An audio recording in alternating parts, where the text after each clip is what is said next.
We've got some experts for you.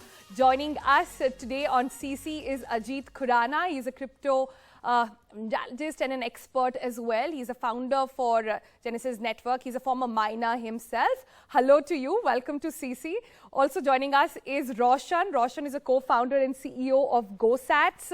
And Roshan is also somebody who's invested in the system, and we'll try to understand from him how it works. Hi, Roshan. Welcome to the program. Hi, Sonal. Let me begin with Mr. Khurana. Ajit, just sort of explain to us, and I've tried to cover some basics over here, but there's so much really more that has to be explored in this mining space. Can we first start by talking about what is pool mining? And this is basically, just for the benefit of our viewers again, a couple of people putting their resources together to mine. So it's sort of a kitty or a club that you find, and all of you put your resources together, and of course, whatever coin you mine gets distributed. Could you talk about some ways on that? I'm going to take 10 seconds first to congratulate you on the elegant way in which you explained mining. I have explained mining over 100 times. I'm going to use your words. And second, I did not know I was going to be on the program with Roshan, because I am a shareholder in his company. And Roshan presents an alternative to mining by using his app. But that apart, let me answer your question. Oh, I didn't have any idea either. So we are just getting to know the crypto community here. But go ahead, yeah. Okay, so if you want to mine, there are three fundamental approaches. One is you get your hardware and mine. That is advantage. You get the highest yield because everything yielded becomes yours. Second is somebody else has hardware, you borrow it for some time. Advantage, no upfront costs. Disadvantage, somebody takes some part of your profit away. Third, you do neither of these. You just pay somebody who is offering a mining contract and they mine it for you. What you have asked me about pool mining, and by the way, the last one, of course, becomes the easiest because you can put in 100 rupees.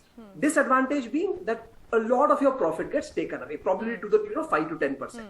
Now, the first thing where you run your own mining equipment, even if you have like very serious servers, like for example, what you are showing on TV right now are very small mining rigs. Yeah.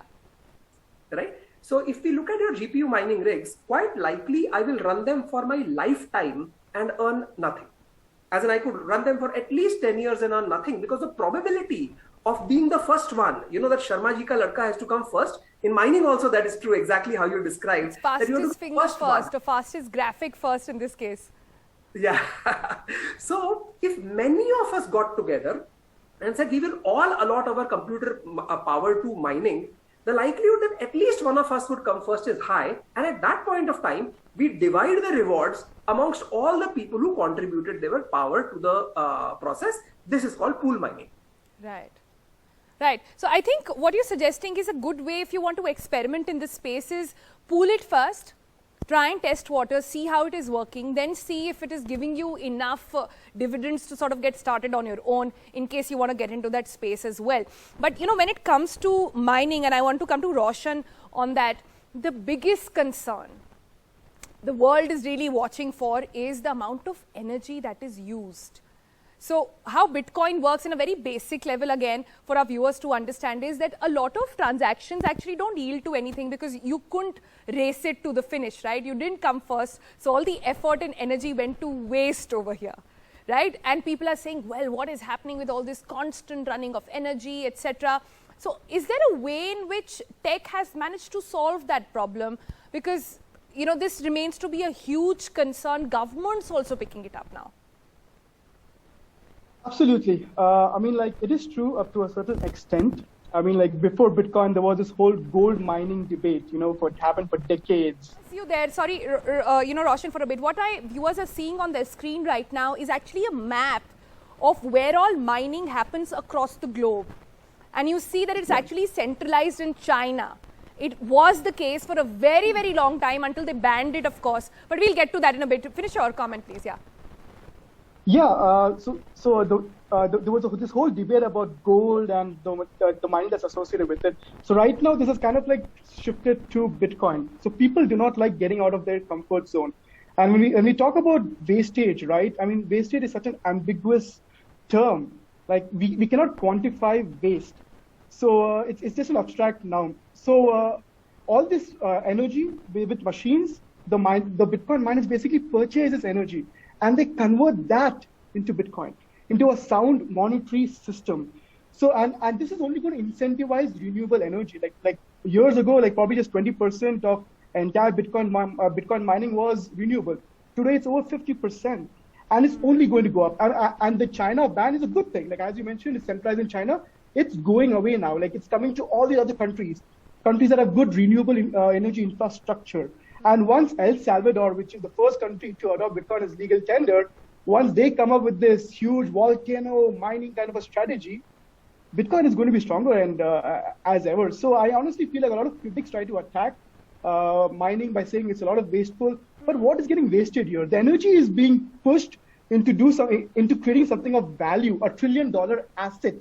Whereas if you look at other blockchain tokens, right, there's no energy. It's just that you buy a bunch of tokens, you're rich enough, you accumulate a lot, and you earn interest on top of it.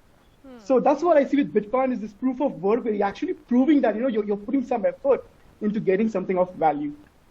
How fascinating. There's something new we get to know about crypto every minute. I shouldn't even say every day or every episode. But closing comments there from Ajit. Ajit, tell me, but again, for our viewers, this is not the only way that you mine, right? Ethereum, say, for example, works on a very different concept. No, so the thing is that at a top level, you use computers and computing power to mine.